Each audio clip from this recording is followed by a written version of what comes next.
सोचो और जरूर सोचो, हमारे साथ ये तुम्हारे भी फायदे का सौदा होगा। इस सौदेबाजी से पहले मैं कुछ देर के लिए तुम्हारे कमरे में जा रहा हूँ। वहां मुझे तखलिए में अपना एक जरूरी लिफाफा तलाश करना है। जरूर जाओ, मगर वहां रमेश गुसल खाने में घुसा हुआ है, इसे आ जाने दो। मुझे ज्यादा देर नहीं लगेगी, मैं इसे होशियार करके गुसल खाने ही में रोक दूंगा। ये कहकर मैं उन दोनों के कमरे की तरफ बढ़ गया। मुझे उम्मीद थी कि बद्रीनाथ घर के किसी और हिस्से में ऑपरेटर्स को इस्तेमाल करने की हिम्मत नहीं कर सकेगा। एसटीएफ के तरबियत याफ्ता अफराद घर में पुरस्कार सायों की तरह हर वक्त हमारे इर्द गिर्द ही सरसराते फिरते थे। ऐसी सूरत में बदरी किसी भी राजदाराना राब्ते के लिए अपनी ख्वाबगाह इस्तेमाल करने पर मजबूर था। इस ख्वाबगाह से मुल्हिक बाथरूम में से शावर से पानी गिरने की आवाजों के साथ रमेश की गुनगुनाहट भी सुनाई दे रही थी। वह सुरूर के आलम में गुस्ल से लुत्फ अंदोज हो रहा था। थोड़ी देर तक अंदर ही नहाते रहो, मैं अपने कुछ कागजात तलाश कर रहा हूँ। मैंने बाथरूम के दरवाजे पर दस्तक देकर कहा और दरवाजा बाहर से बोलट कर दिया। जाते हुए बोलट गिराना ना भूलना, वरना मैं दरवाजा उखाड़ दूंगा। अंदर से उसकी गुर्राहट उभरी। मैंने उसकी बात सुनी अनसुनी कर दी। मेरी निगाहें मुतजस्सिस अंदाज में पूरे कमरे का जायजा ले रही थी। कमरे में मौजूद गुलदान, एशट्रेज और दूसरी अशिया में इतनी गुंजाइश नहीं थी कि इनमें छुपाया वो माइक्रोफोन उन दोनों की नजरों से महफूज रहता। आखिरकार मेरी नजरें छत से लटके हुए सहशाखा फानूस पर मरकूज हो गई। वो माइक्रोफोन बहुत हिसास था। मैं जाती तौर पर उसकी ताकत का तजुर्बा कर चुका था। वो कदरे बुलंदी पर होते हुए भी इस कमरे की हर आवाज को मेरे रेडियो तक मुंतकिल करने की सलाहियत रखता था। मैं जूतों समेत मसहरी पर चढ़ गया और एहतियात से लासिल की माइक्रोफोन को फानूस की शाखों के दरमियान लगी हुई सुनहरी जाली पर रख दिया। इससे पहले मैं माइक्रोफोन का स्विच ऑन कर चुका था। अपने असल काम से फारिग होने के बाद मुझे किसी लिफाफे की तलाश की फिक्र हुई। बद्रीनाथ को असल सूरत हाल से मुकम्मल तौर पर गाफिल और बेफिक्र या बेखबर रखने के लिए मेरे पास लिफाफा मौजूद होना जरूरी था। ड्रेसिंग टेबल के निचले खाने में मुझे बेतरतीबी से ठोंसे हुए कई दावतनामे नजर आ गए, जिनमें से बेशतर पर मिस्टर और मिसेस गनी के नाम दर्ज थे। मैंने इन्हीं में से एक चौड़ा लिफाफा और कार्ड समेत इस तरह मोड़ लिया कि लिफाफे पर लिखे हुए नाम तह में छुप गए। लिफाफे को नुमाया तौर पर कमीज की ऊपरी जेब में रखकर मैंने बाथरूम का बुलेट गिराया, रमेश को आज़ादी का मुजदा सुनाया और ख्वाबगाह का दरवाजा खोलकर बाहर निकल गया। बद्रीनाथ बदस्तूर ड्राइंग रूम में मौजूद था। वो मेरा लाया हुआ पैकेट खोल चुका था। उसके हाथ में स्याह रंग का एक पुराना ऑपरेटर्स मौजूद था, जिसे वो गौर से देख रहा था। तो निक मोडले ने यह पुराना ऑपरेटर्स भेजा है। मैंने उसके करीब बैठते हुए कहा, ऐसे कामों में नए के मुकाबले में आजमूदा आलात ही बेहतर रहते हैं।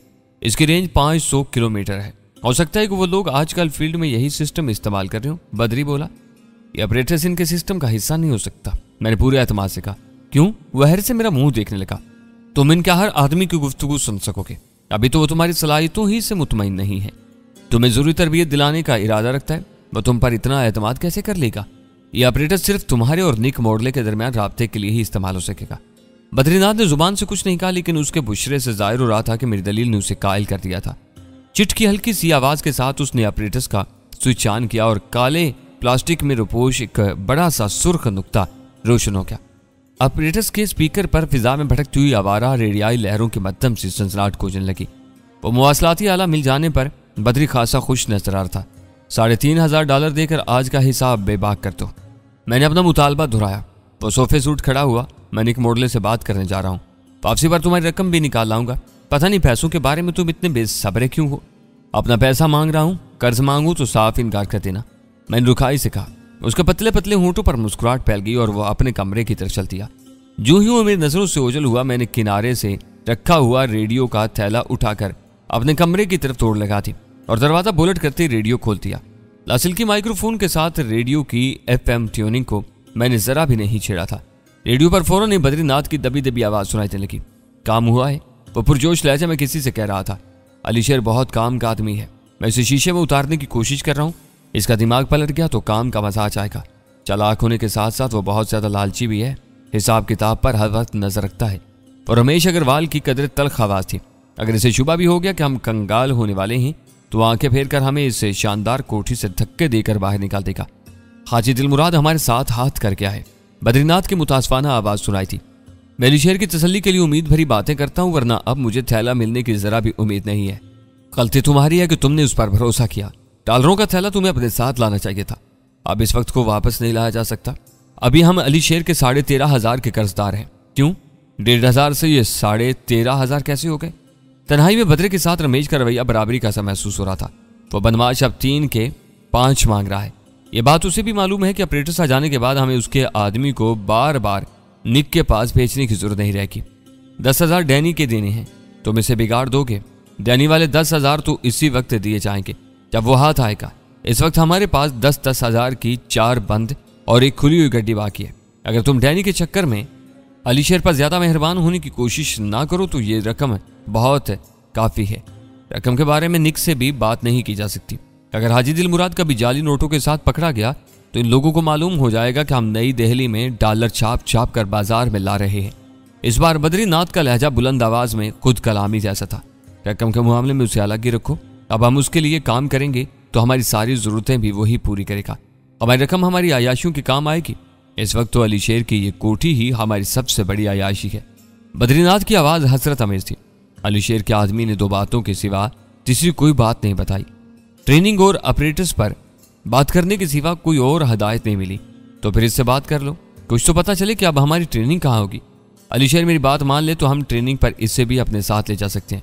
मुश्किल है, निक मोडले राजी नहीं होगा। अमेरिका वाले अब हर पाकिस्तानी से खार खाने लगे हैं। छोटी है मगर यार बड़ी हरामी कौम है, बद्रीनाथ ने कहा। सालों ने डेविड स्टार्स को नाकों चने चबवाए हुए हैं। हम कुछ कर गुजरने में कामयाब हो गए तो अमेरिका वाले हमारा लोहा मान लेंगे। अब इससे बात कर ही डालो। देर हो गई तो अलीशेर इधर कान लगाकर हमारी जासूसी शुरू कर देगा। इसके खिलाफ कोई बात सामने न आने के बावजूद उस पर मेरा दिल नहीं ठिकता। साला हमारा माल खा रहा है लेकिन उसकी आंख में जरा भी लिहाज नहीं। हर वक्त आंखों में आंखें डालकर बात करता है। अरे मैं इससे एक बात तो पूछनी ही भूल गया, जरा तुम भी याद रखना, अभी तक मदन मोहन के बारे में हमें कोई खैर खबर नहीं मिली है। बद्री की चौंकी हुई आवाज सुना जी। मदन मोहन के बारे में वो क्या बताएगा? रमेश का लहजा तहकीर अमेज था। अखबारों में कुछ छपा है तो कम अज कम वो अखबार ही ला देगा। तुम इसके बारे में बदगुमान न हुआ करो। वो इतना कमीना है कि अखबार के लिए भी डॉलर मांगेगा। तुम उस पर भरोसा करते हो तो करते रहो, मैं तुम पर राय बदलने के लिए कोई दबाव नहीं डालूंगा। रमेश की आवाज से बेजारी मुतरश्शि थी। लम्हा भर के लिए सन्नाटा हुआ, फिर बद्री की आवाज आने लगी। हेलो, बद्री कॉलिंग फॉर मोडले, कोड टॉम कैट, ओवर। वो पैगाम वक्फे वक्फे से दोहराया गया और फिर दूसरी तरफ से जवाब मिल गया। हेलो, मैं तुम्हारी आवाज सुन रहा हूँ। वो वाज़े तौर पर निक मोडले की आवाज थी। अब तुम अपना नाम भूले रहोगे। तुम्हारा पासवर्ड टॉम कैट और मेरा नाम बिग बास है। उसने बर्थडे के घमंड में लाइन ओवर नहीं की थी, मगर बद्री ने वक्फे से अंदाजा लगाकर फौरन ही जवाब देना जरूरी समझा और कहा, मैं समझ गया, आइंदा इस हदायत पर अमल होगा। तुम लोग बहुत देर से कराची आए हो। यहाँ पुलों के नीचे से बहुत सा पानी बह चुका है। हालात बहुत बिगड़ चुके हैं। अब सब कुछ नए सिरे से करना होगा। इनकी वो गुफ्तगू खालिस अंग्रेजी में चल रही थी। ऊपर वालों के बारे में हम कुछ नहीं कह सकते। हम अपने शेड्यूल पर आए थे। रासल मैडा गायब था, फिर हमारा मेजबान भी मारा गया। इसी वजह से हमें तुम तक पहुंचने में ताखिर हुई। कल से तुम्हारे कौंसल खाने का मदन मोहन गायब है। वो लोग सख्त परेशान हैं। उसकी डायरी से पता चला है कि वो किसी से कुछ कहे सुने बगैर तुमको कोई पैगाम देने के लिए निकला था और फिर लोड करने गया। इस किस्म की मनमानी करने वालों का यही अंजाम होता है। वो वापस ना आया तो कल पाकिस्तानियों को इसकी गुमशुदगी की बाज़ाब्ता इतला दे दी जाएगी। इससे पैगाम लाने वाले मेरे कासिद ने बताया था कि वो परेशान और घबराया हुआ था। पर्ल की लाबी से वापस जाने के बजाय वो एयरपोर्ट की तरफ गया था, जैसे उसे कुछ सफर दरपेश हो। यानी वो अपनी मर्जी से कहीं फरार हुआ है। कहीं वो मुनहरिफ तो नहीं हो गया? बद्री के इंकशाफ ने निक मोडले को बुरी तरह परेशान कर दिया। मेरे कासिद का यही अंदाजा था। इसे मदन ही ने मेरी मौजूदा कमीनगाह के पास उतारा था। तुम्हारा कासिद कैसा आदमी है? क्या तुम उसकी राय पर इन्हिसार कर सकते हो? वो बहुत समझदार और वफादार साबित हुआ है। इस पर शुबा करने की कोई वजह नहीं है। मुझे वो ज़हीन नजर नहीं आया। ऐसे लोगों के अंदाजे आमतौर पर गलत साबित होते हैं। निक मोडले ने इस बार सुल्तान शाह के बारे में अपनी राय का इजहार किया था। वो वफादार हो सकता है, समझदार नहीं। तुम्हारे पास आने वाला वो खुद नहीं, उसका साथी था। इस रात को तेज बुखार हो गया था। बद्री ने सच में झूठ की बराबर की मिलावट करके जवाब दिया। ओह, मुझे धीमे रेडियाई शोर में निक की गुर्राहट सुनाई थी। फिर उसने तेजी से कहा, वो मर भी रहा था तो उसी को मेरे पास आना चाहिए था।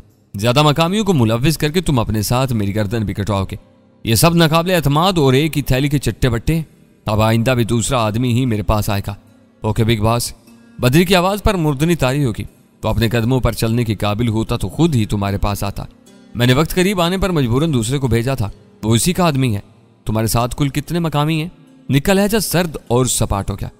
सिर्फ तो। इस बार बद्रीनाथ ने सच भूल कर खालिस झूठ का सहारा लिया था। अब ना पता बताओ।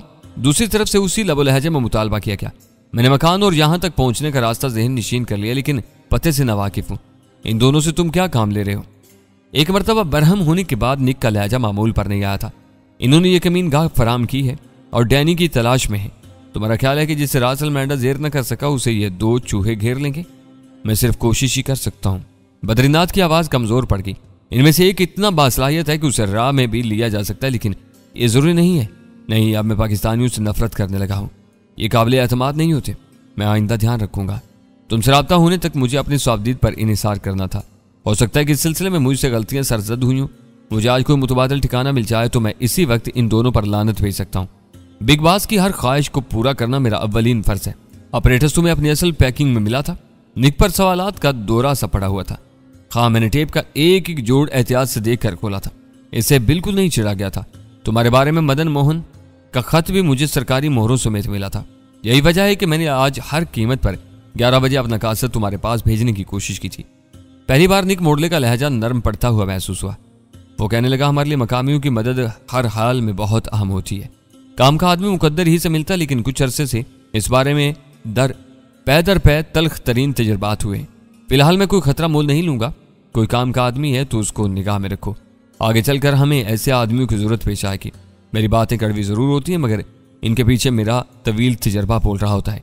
जो अजनबी लोग शक्कूक व शुबहात की जद में आए बगैर मुसलसल तुम्हारे मायार पर पूरे उतरते चले जाएं, आखिरकार बहुत खतरनाक साबित होते हैं। वो सोच समझ कर हर इंसानी लफ्ज़िश से इज्तनाब करते हैं और यही गैर मामूली खूबी इनकी निशानदही का सबब बन जाती है।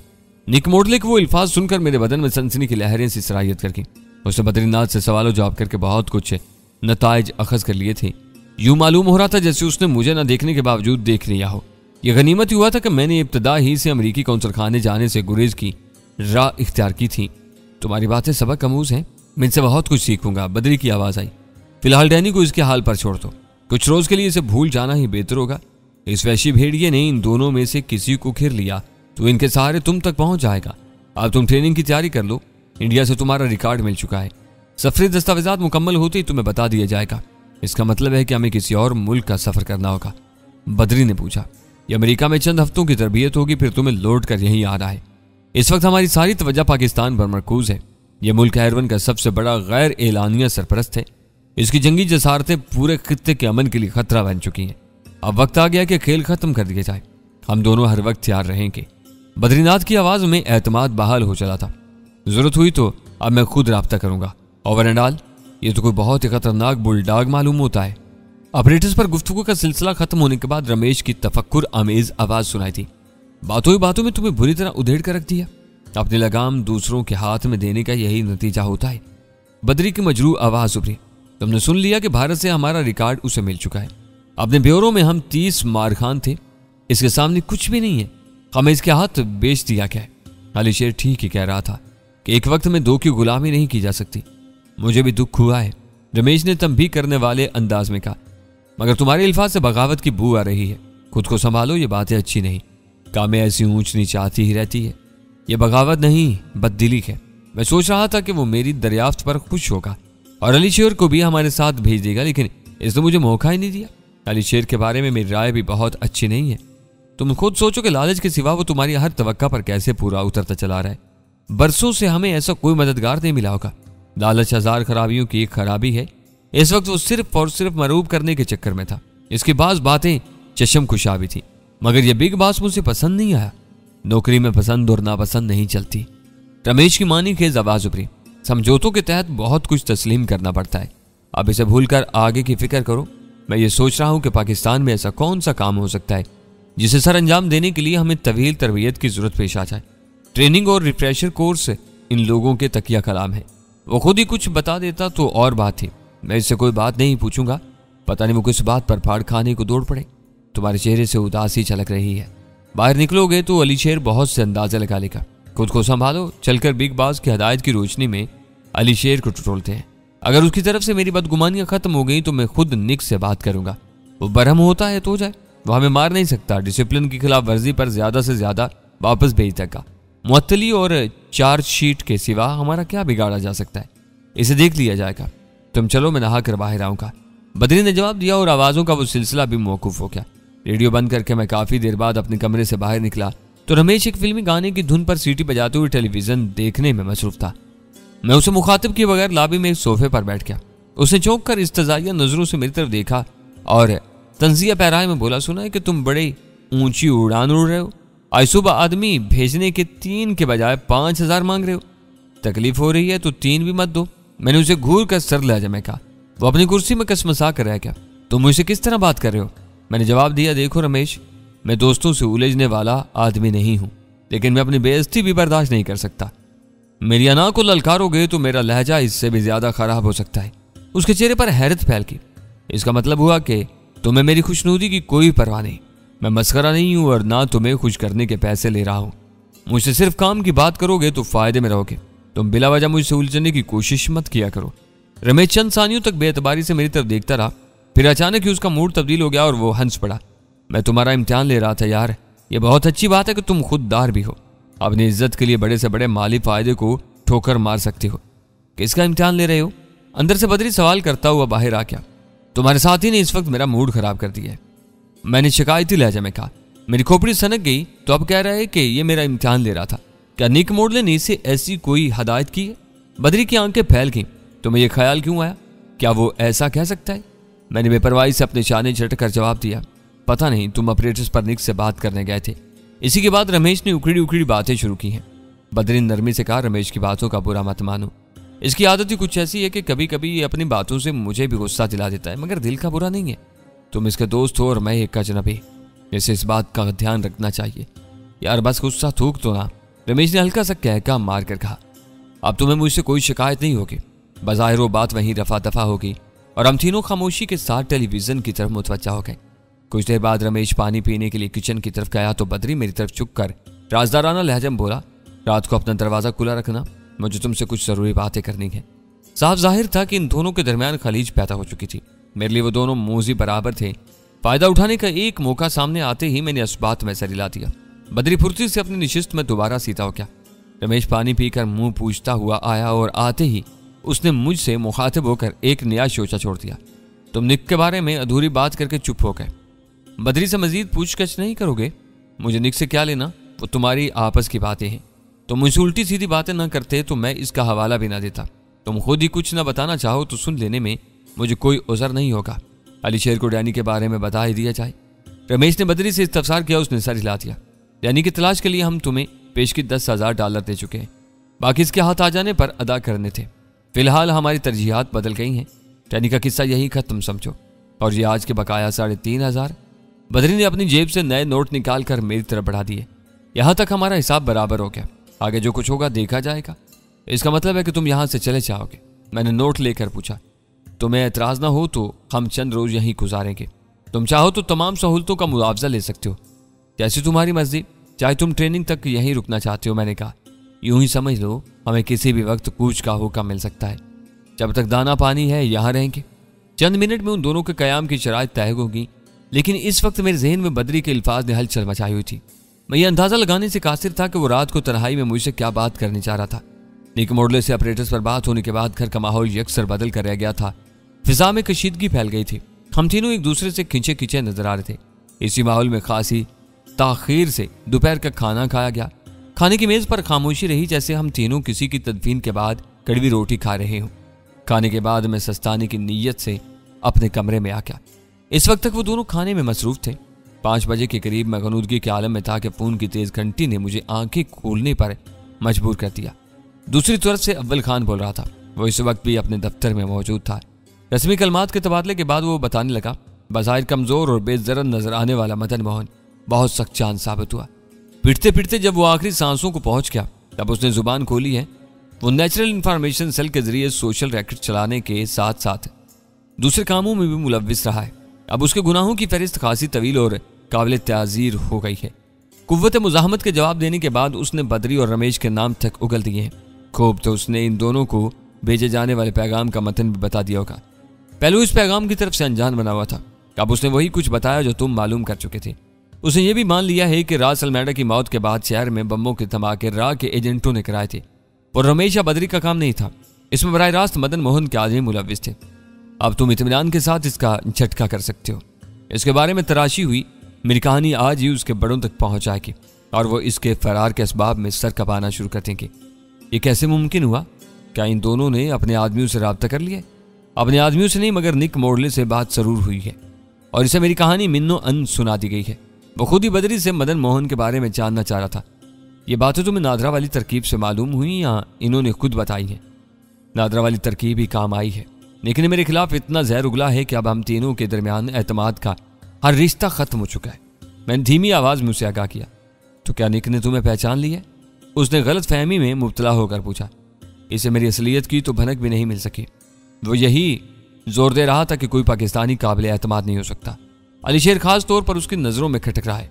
यह उसकी तरफ से पाकिस्तानियों के लिए खुला खराज तहसीन है। काश हकीकत भी यही होती।